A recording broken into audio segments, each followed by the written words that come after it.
I see a delay. It's atrocious.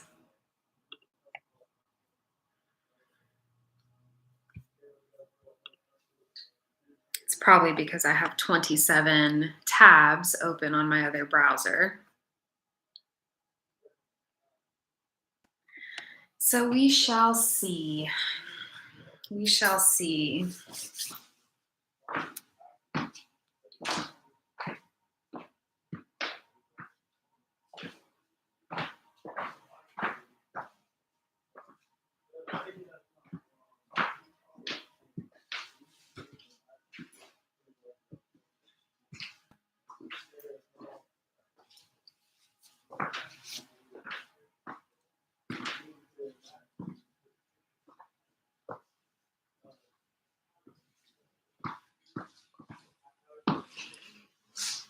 It is.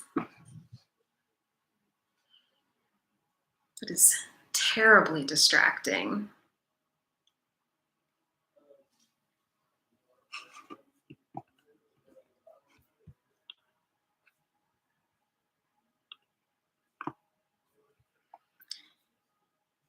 It says that I have a viewer right now.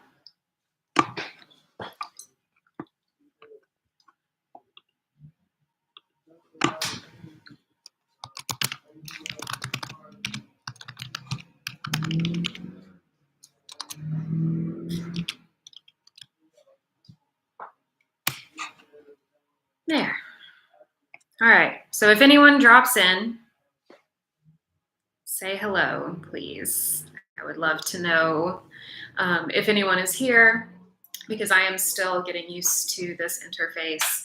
And welcome to my office hour.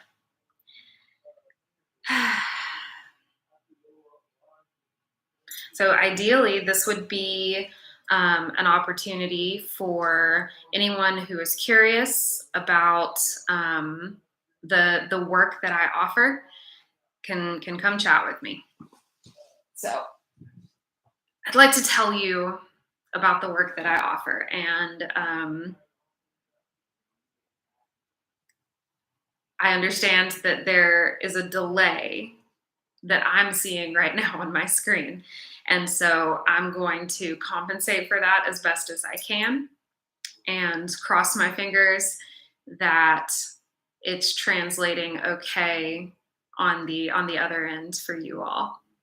So I have a couple of things that I wanted to show you all today. And these are just little toys that I have in my office. This is a spiky ball. And it has a little button on it that I can turn it on, and it vibrates in my hand, and it's got a couple of different settings. I actually have two of these. I have a matched set so that you can hold one in each hand, and I can hold it over here or over here. I can perform cross-body bilateral stimulation, which has, right on the microphone, which has regulatory effects for the nervous system. And it also helps my sensory integration in my hands because it stimulates into my hands. And so my nervous system has to make sense of that information. And it's sort of a novel sensation, and it's a lot of sensation. So it's like, interesting.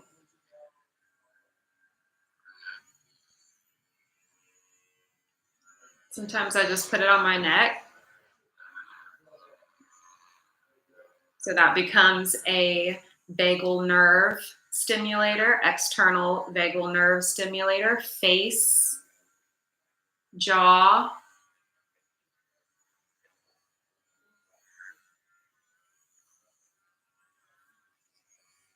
voice, all of that feeds into the vagal nerve.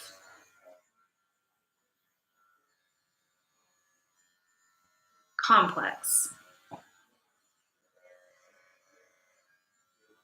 and it talks to my proprioception system so that I can have a better sense of where my body is.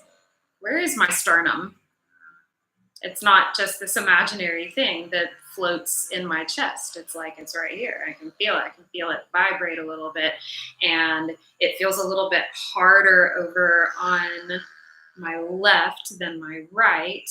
It feels like there's a little bit of a different angle here, which makes sense because I've actually been doing some shoulder work lately that follows in that same pattern. And when I was little, I don't remember exactly how old I was. When I was little, I dislocated my sternum, is what I remember being told, swinging on the monkey bars.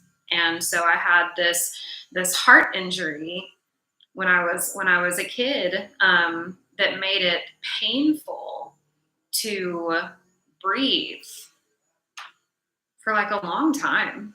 And it got better, but my body remembers all of that. And there are echoes of those experiences in my body that I didn't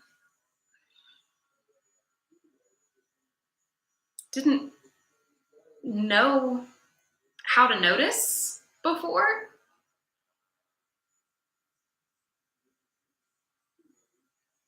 And when we drop into the body, we get more access to it.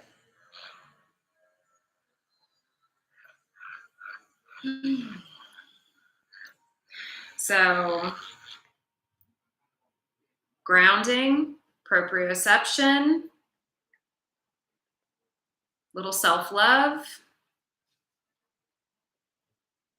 those can be really helpful. This, I just got the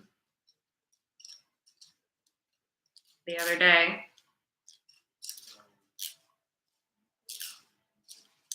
And one of the things that I end up talking about in here a lot is regulation, calibration, finding a rhythm and getting comfortable in that rhythm.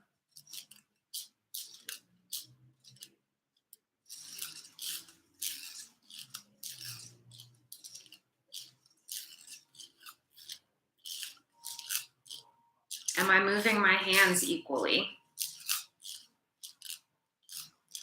Am I keeping pace with myself? And there's a really satisfying little like thwomp, thwomp, thwomp.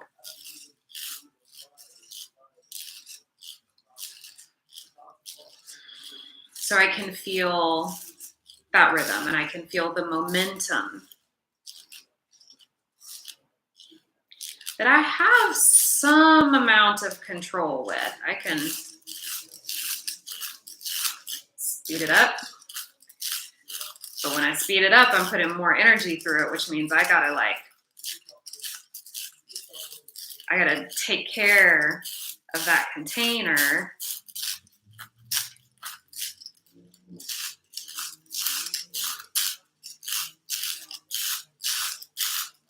Oh, there we go.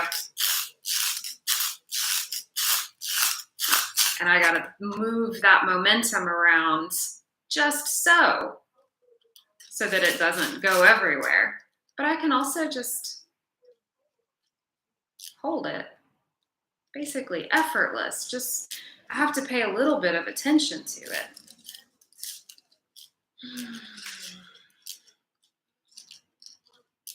But I'm letting this take up only a little bit of my attention. And then the rest of my attention is going to the rest of my body and my breath and my reflection on the screen here. And so it trains my system to be able to multitask in a functional way, in a way that's not overwhelming. That I can have these sort of like background processes.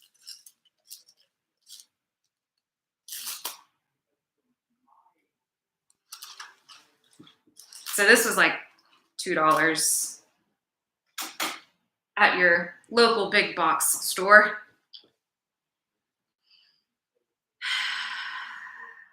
And I got that one because it has rainbow, but you could get one of the metal ones.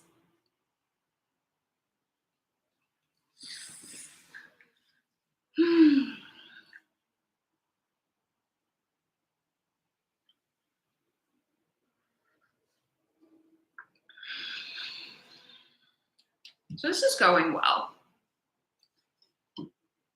This is going well.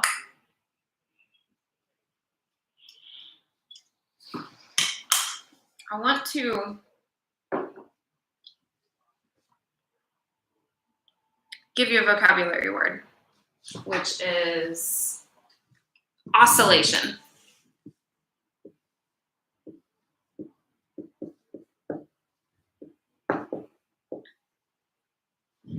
Can you see that? Yes, we can see that. Oscillation. And oscillation means a back and forth. Back and forth, like a pendulum, like my Slinky toy. Slinky's a brand name, it's not a Slinky. But that type of movement, that type of reciprocal, rhythmic, back and forth, up and down and around, oscillation is very medicinal for our bodies. So when we take movement and we oscillate it, and we oscillate with it, it creates medicinal effects in our nervous system, which become chemical, tangible, tissue level effects in the body.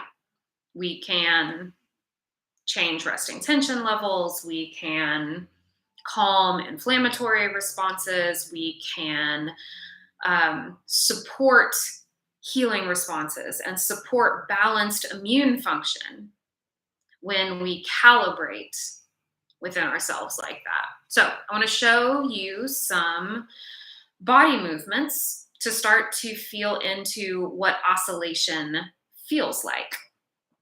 And take care of yourselves, please. Don't hurt yourselves with this. Nothing that I ever offer in this setting is intended to create discomfort. You are seeing me across a distance. You are in your space. You are, oh, this way.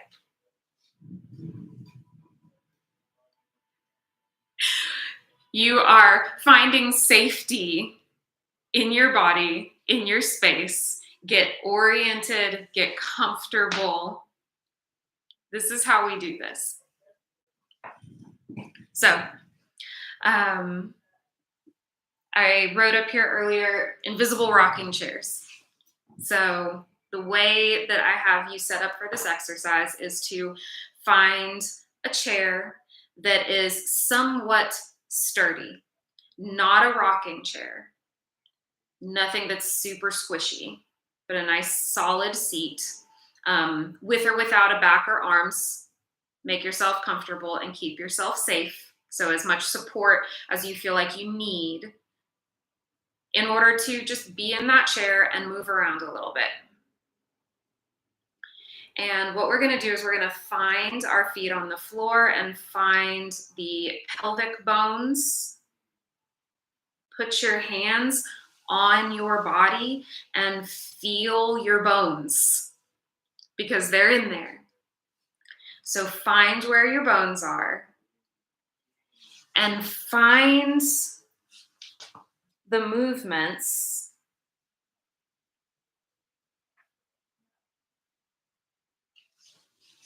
that are available.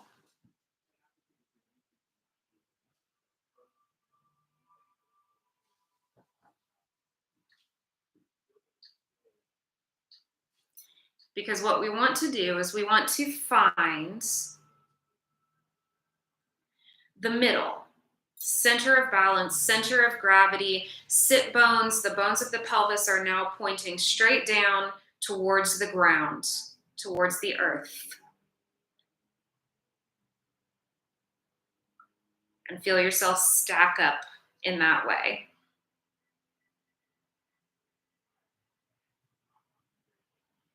And when you breathe, we breathe straight down and feel how your body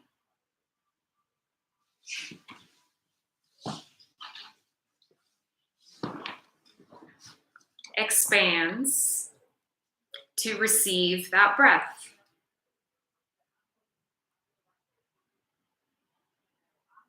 (360 degrees) expansion.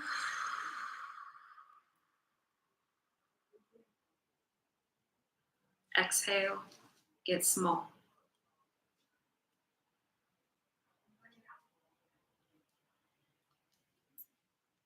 Breathe in and get big. Exhale, just soften into it. But we have to expand in order to receive the breath down into the body. So if we're stuck in our shoulders and our neck, or we're all hunched over, we're not going to be able to move with that breath.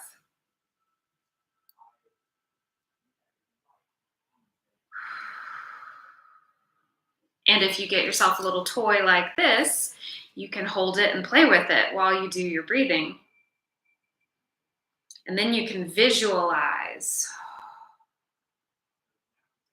more of what's happening inside of you.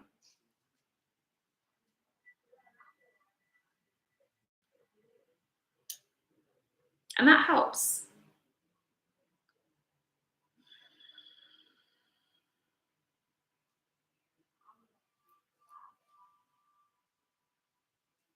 So now we're seated, we're grounded because we know which way is down.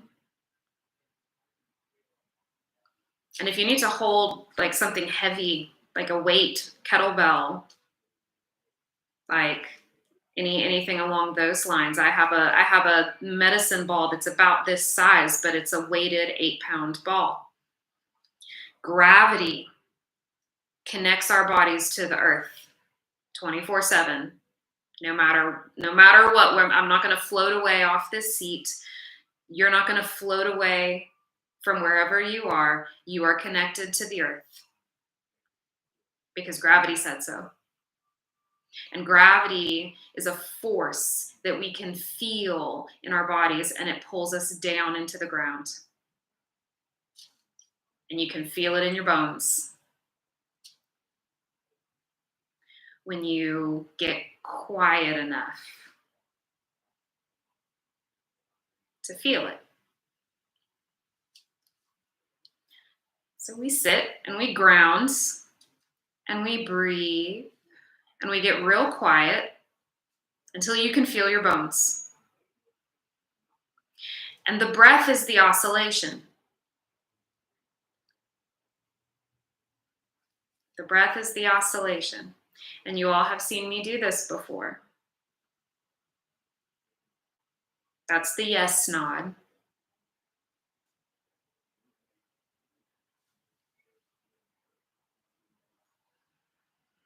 And it is part of that very primitive, very primal movement of opening the front of the body,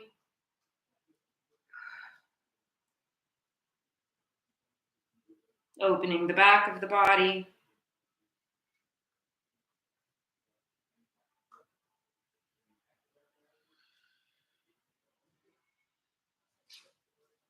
and if we don't have access to those planes of movement, that interferes with our body's ability to orient in space. And if we can't orient in space, then we don't feel safe in our body. And that's something that's happening very primally, primitively, subconsciously even, that we question our safety. We can get better at consciously checking in with ourselves on that question.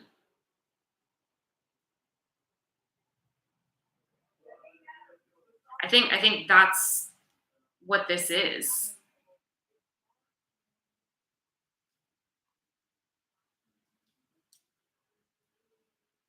Because you just get more of you.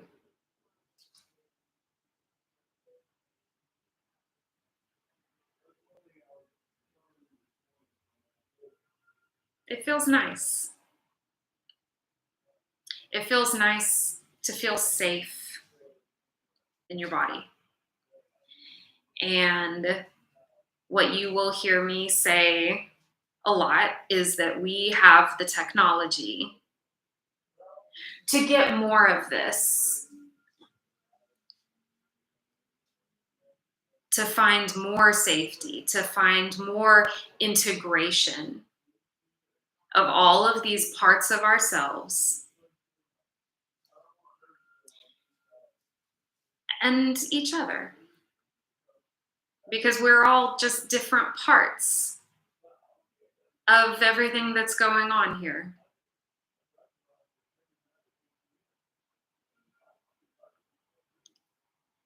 Right? Second law of thermodynamics. Energy cannot be created or destroyed, and we have one universe. So all of us are just here existing.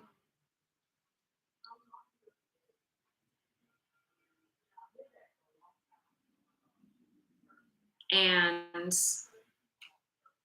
let's have fun with it. Let's have fun with it. Let's play with our toys. And let's be in our bodies. And let's let that be an enjoyable thing. We have the technology.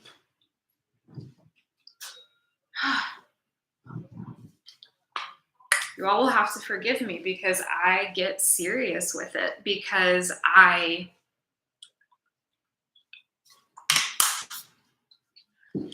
care about it. I care about it, and I care about us.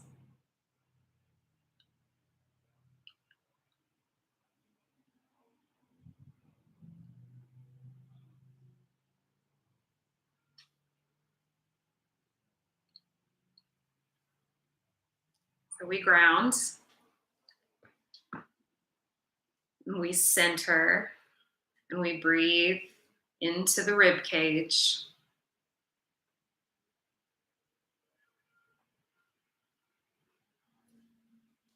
And we keep track of the front body from the back body. Expanding, contracting, breathing in, breathing out. And as we explore through this range, we keep the root. So my feet are still soft on the floor and my pelvis is still centered.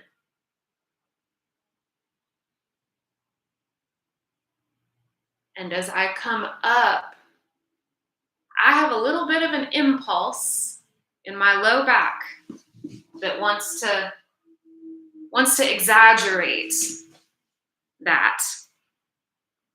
And if you feel anything like that in your body, just go to it, but not through it. And then just relax away from it.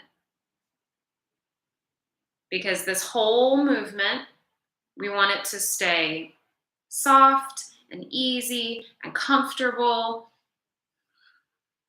sustainable. And eventually, we can expand it even more. But it's got to just start being comfortable so that your body knows how to receive breath. Because if we are not breathing,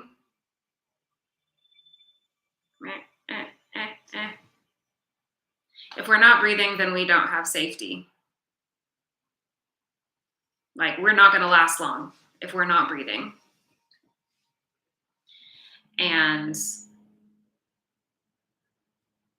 to be contracted makes it difficult to pull that breath in. So contraction feels less safe than expansion,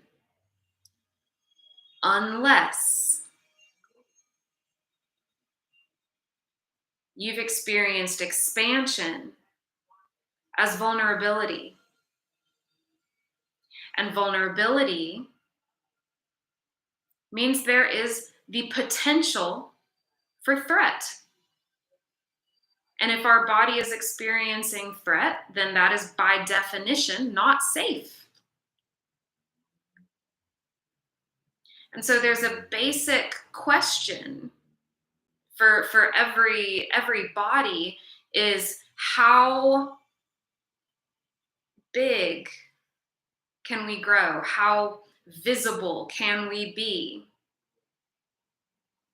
and still feel safe and still feel like there's containment, there's boundaries, the door to my office is shut right now. I'm not out in the big space. I'm in my small space with the door shut.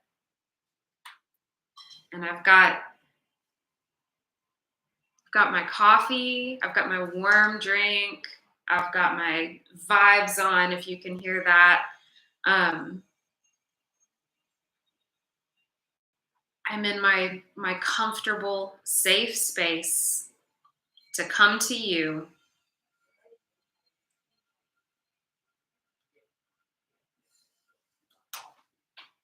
and share what I know.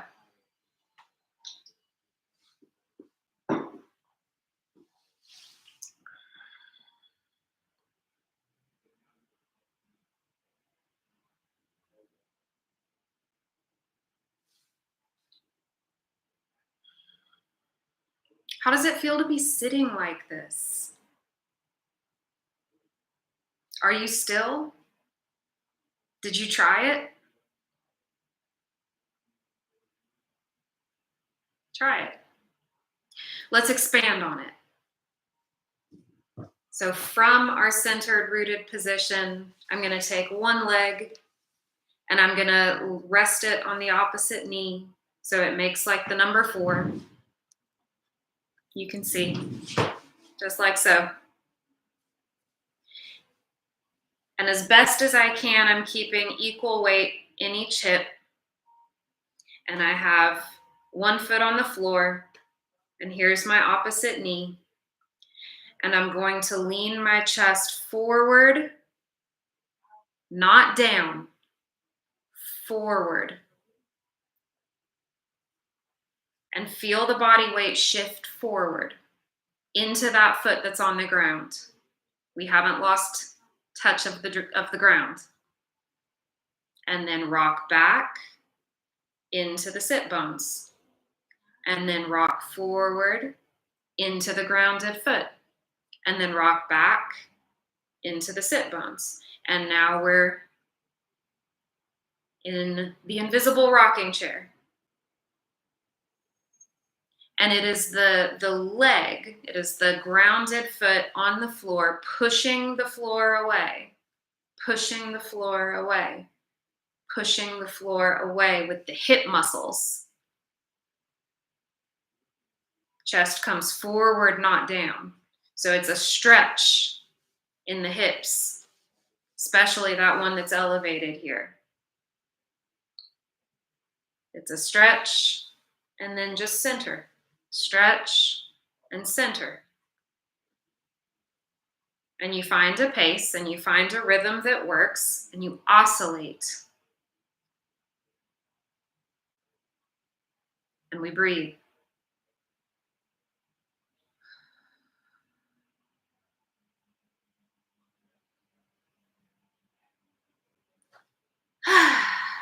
And then you rest, because when we stir things up with those oscillatory movements, it mobilizes chemical energy that has been trapped in the nervous system.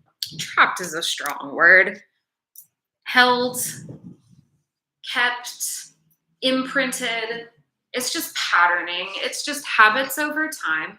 And anytime we have an experience, anytime we receive a stimulus from the environment, there is a wave of energy that is activated in the system that is there to give us information about the stimulus that we just received, give us information about our environment. That's a good thing. That's a good thing that we can receive information from our environment.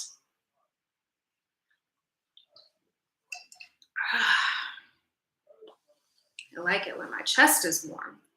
It is a good thing that we can receive information from our environment. We have surveillance equipment in our bodies. We have eyes, we have skin, we have taste, we have touch and texture, and that proprioception of being able to know where our body is, which way is up, which way is down, which way is forward, which way is back. Because that's how we can navigate our environment. And that's how we can respond to our own bodily needs within our environment.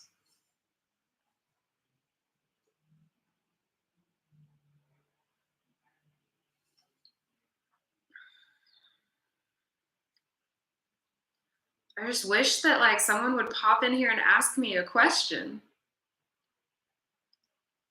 All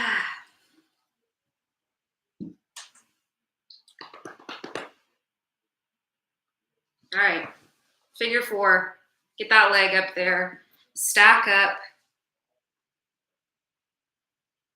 leaning forward, not down, back into your seat, forward, not down, back into your seat. Breathing.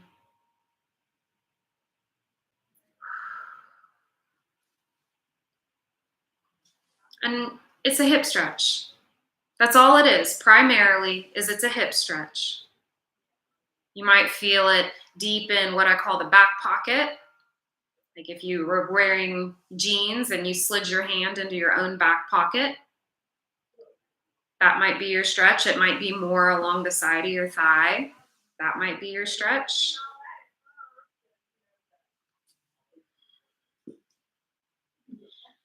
No strain or discomfort in the back, in the spine.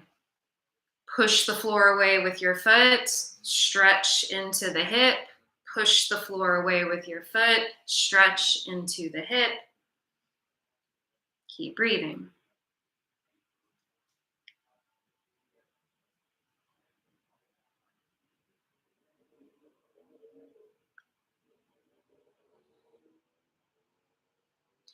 Now, part of what you're observing in me right now is that as I lean forward, my head, my chin protrudes forward.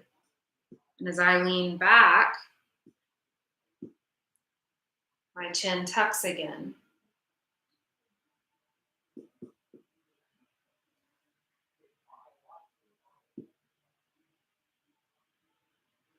What does yours do? Do you find yourself leaning back like this? Remember that little impulse I told you about in my lower back? That's that reflex. When we lean back, lean down into your body. And I don't really recommend that you all lean way back anyway. Just center, center, center. Forward, center, forward, center.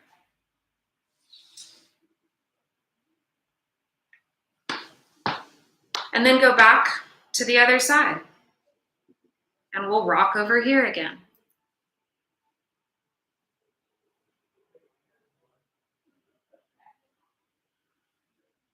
Still breathing.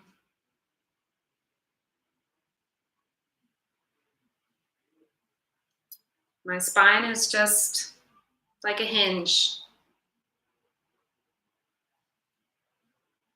You can put your hands on your body If that makes you feel a little more stabilized, you can put your hands on your body out here. You can just sort of give yourself a hug.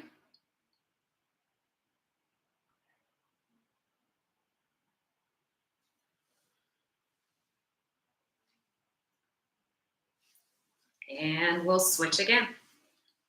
And you can go in rounds on this. You can do 2 or 3 rounds. Stretching into that hip. Push the floor away. Forward, center. Forward, center.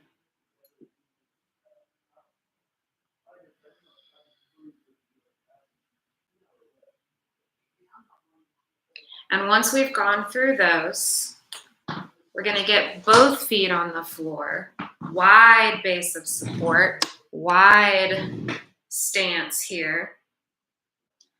But we're going to do the exact same thing of leaning forward, not down. Feel the weight go into the feet. Use your arms however much. And center. Forward. Feel the weight shift into the legs, into the hips. This is not a back exercise. And center. Forward. Center. Forward. Push the floor away. And center. And that will be a hip stretch. That will be a groin stretch. The upper body moving like a hinge.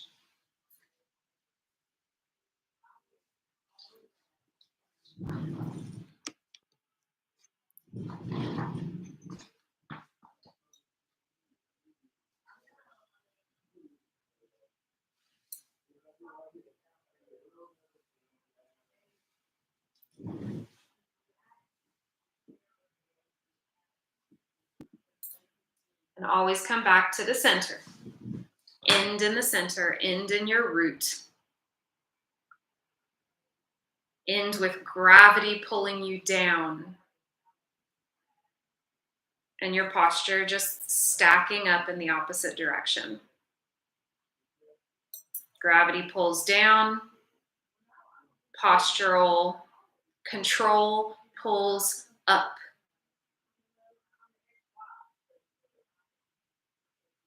Postural control pulls upward.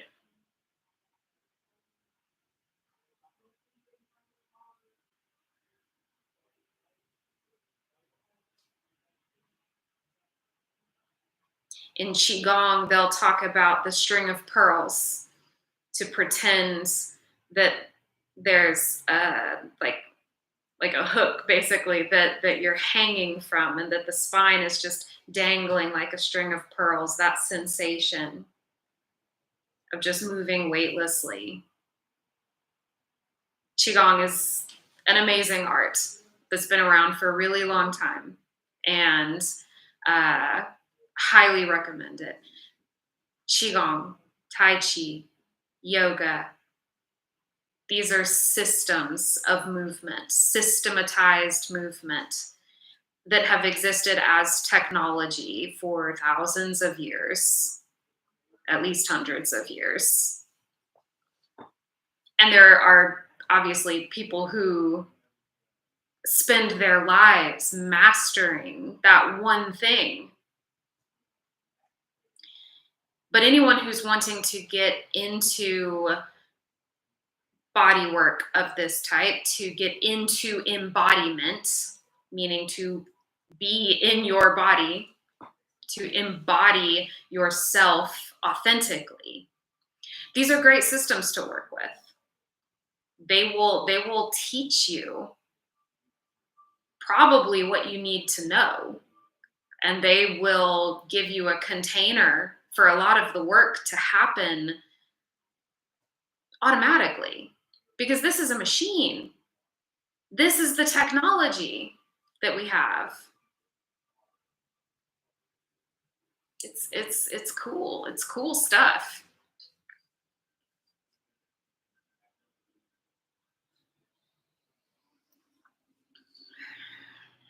Always come back to the center.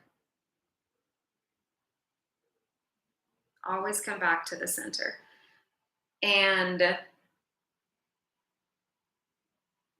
this is a lot of information for your nervous system to pay attention to all at one time. I'm giving you very specific cues for your body. I am giving you very specific um, points of attachment to pay attention to this specific thing, to pay attention to that specific thing. That's a lot. That's exercise. It's exercise for your nervous system. It's exercise for your brain. We're working with primitive reflex systems. We're working with proprioception. We're working with somatic sensation. We're working with the vagal system,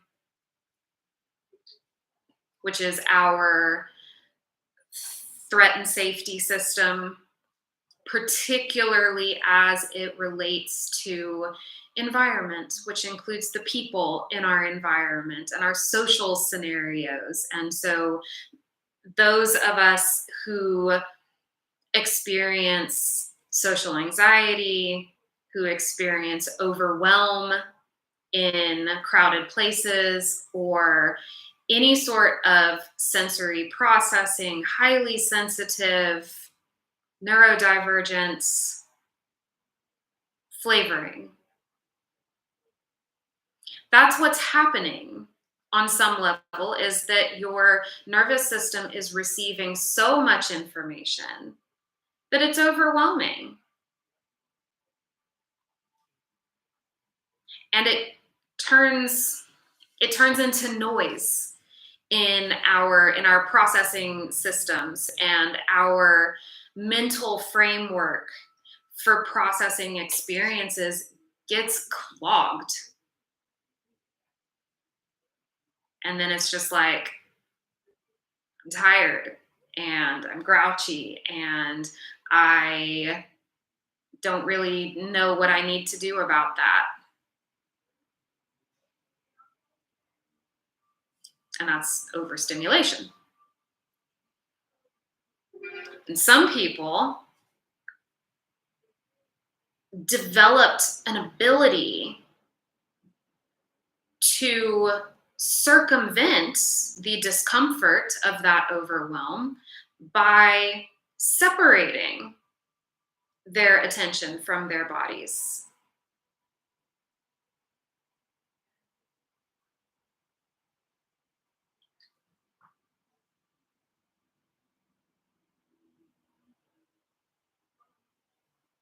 This is a coming back in.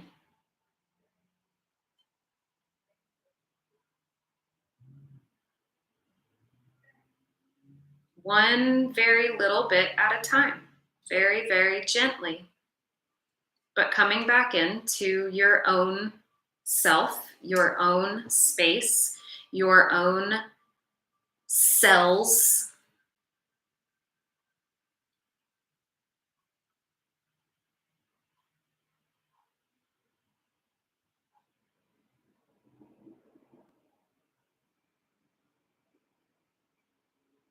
Because that separation, that dissociation was protective and it was functional. It was functional because it allowed the organism to survive in its life and to experience something that resembled safety.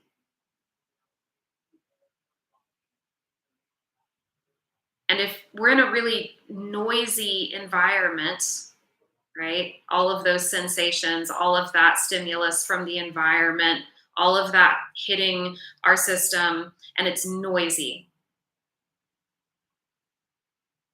And our compensation for that was to be like, well, I'll just step into the closet and shut the door. Perhaps.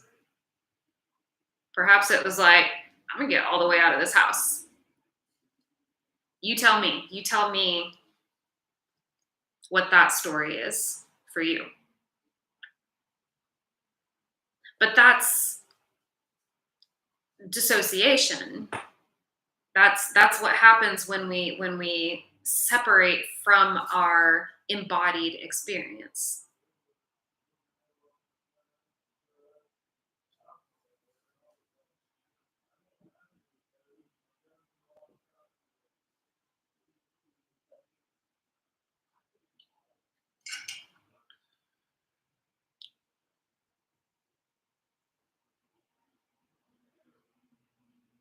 And that's why safety has to start, like safety has to come first, because that's really what it boils down to. And in some ways, it is that simple.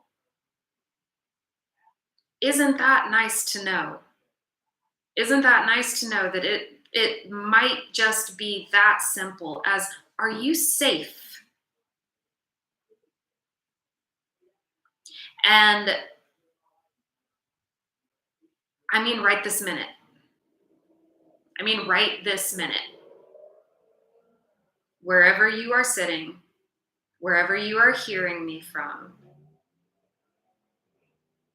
in your immediate surroundings, look around and decide, what would make me feel better in my body right this minute? Do I need a blanket? Do I need something warm to drink? Do I need a different chair?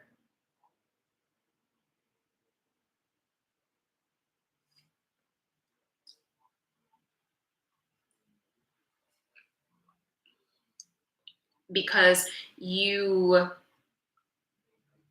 can do whatever you want. You can turn this video off, um, and go do something else. But if you want to play this game,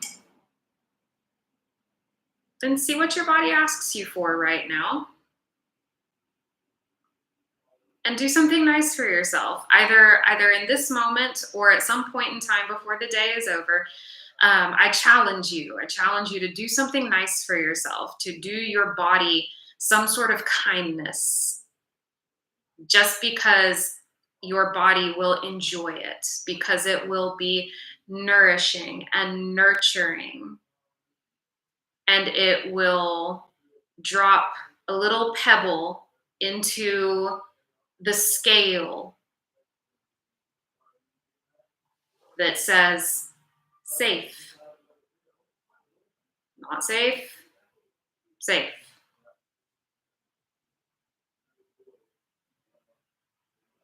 Because that's the decision that's always happening in between that survival threat response based system, the sympathetic system, and the parasympathetic system, which is our sustainability. We have survival, we have sustainability.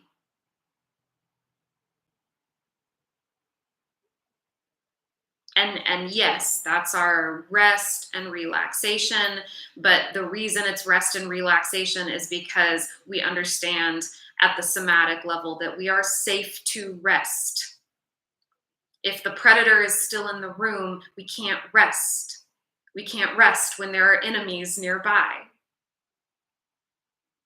And so when we feel safe enough that our body allows us to drop into that restful state, that's when our physiology of sustenance kicks in, and we digest food, and we balance hormones, and we address the immune response needs that we have at the time, whether that's dealing with an infection, healing an injury, rebuilding muscle tissue that, like, we worked out and we're sore and we need that recovery energy. We get access to our parasympathetic system when we feel safe, when we feel restful. And that is when our body nourishes itself. And if we're not dropping into that state consistently, primarily living in that state, then we're going to feel depleted, and we feel tired, and we feel burned out, and we feel inflamed, because the mechanism needs maintenance. We breathe, we drink water, we eat food, we sleep, and we have to move. We have to move our body. And that's how we maintain the mechanism. And the mechanism of the physical body is the vehicle for our lived experience. What kind of life are you having?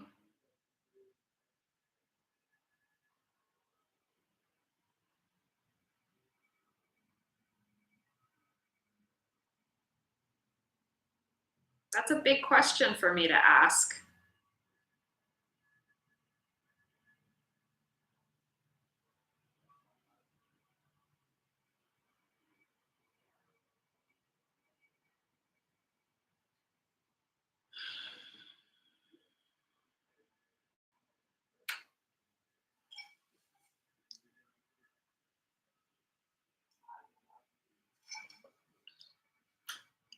So, whatever that answer for you was just now, whatever flavor of energy just mobilized in your body,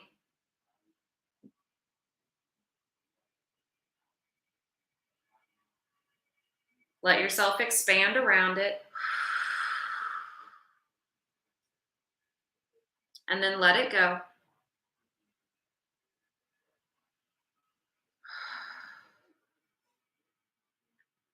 And that is an oscillation. The breath is an oscillation. It is the primary oscillation of in and out.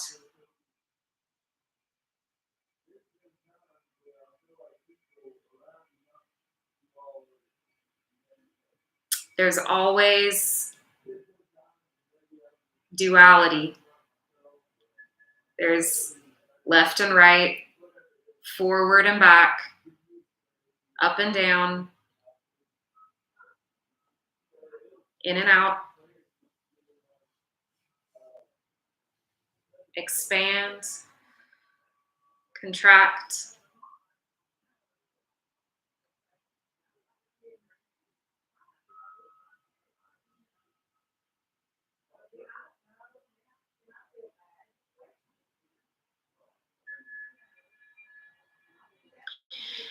And those are all directions that we can feel. Up, down, expand, contract.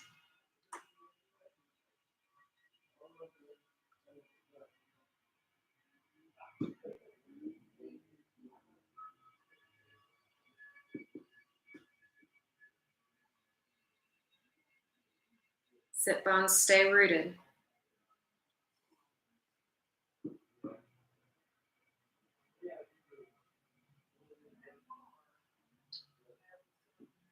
Always back to the center.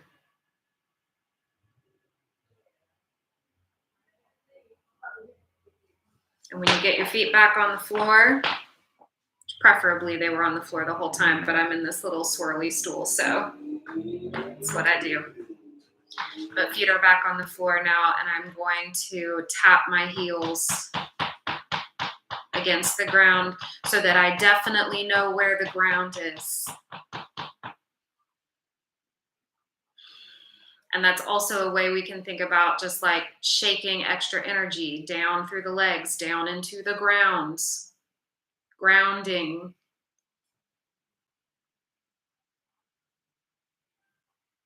We put wires from our houses down into the ground so that if that house gets struck by lightning, that extra energy has somewhere to go other than making the house explode, preferably, or setting it on fire.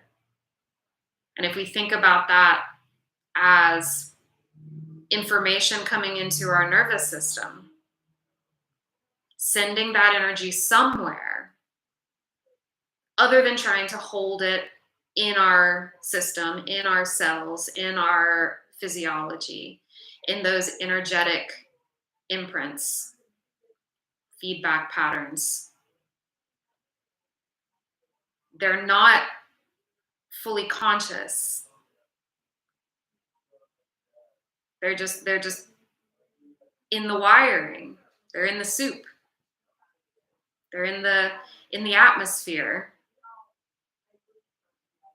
So whatever is there is fine. We're just noticing that there is energy to move, and we're giving it a safe container for it to move within.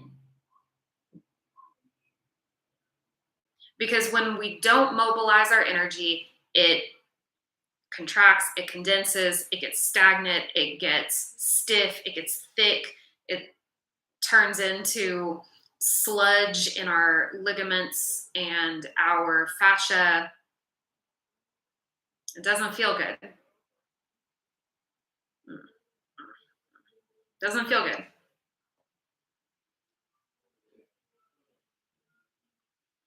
So this whole process is meant to feel good.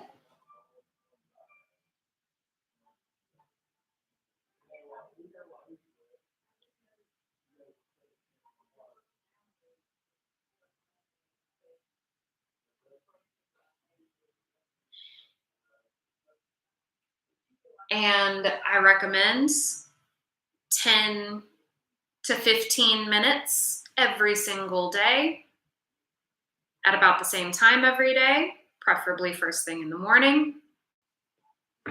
Get yourself a glass of water, get yourself some natural sunlight into your retinas.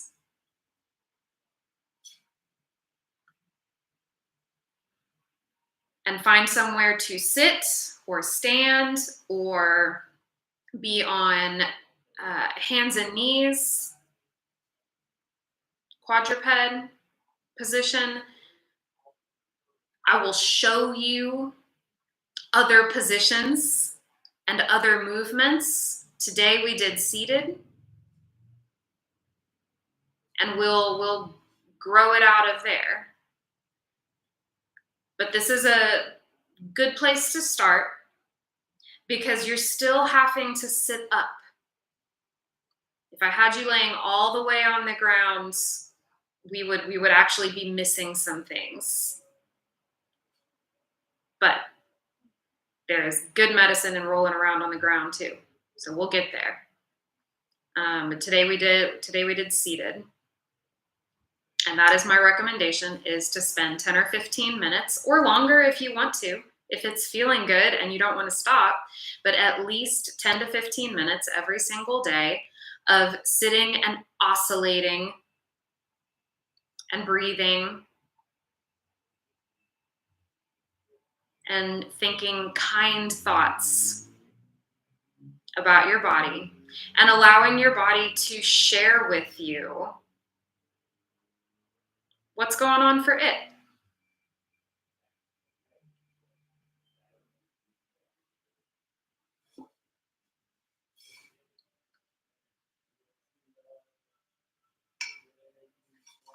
So I think I'm going to wrap this up and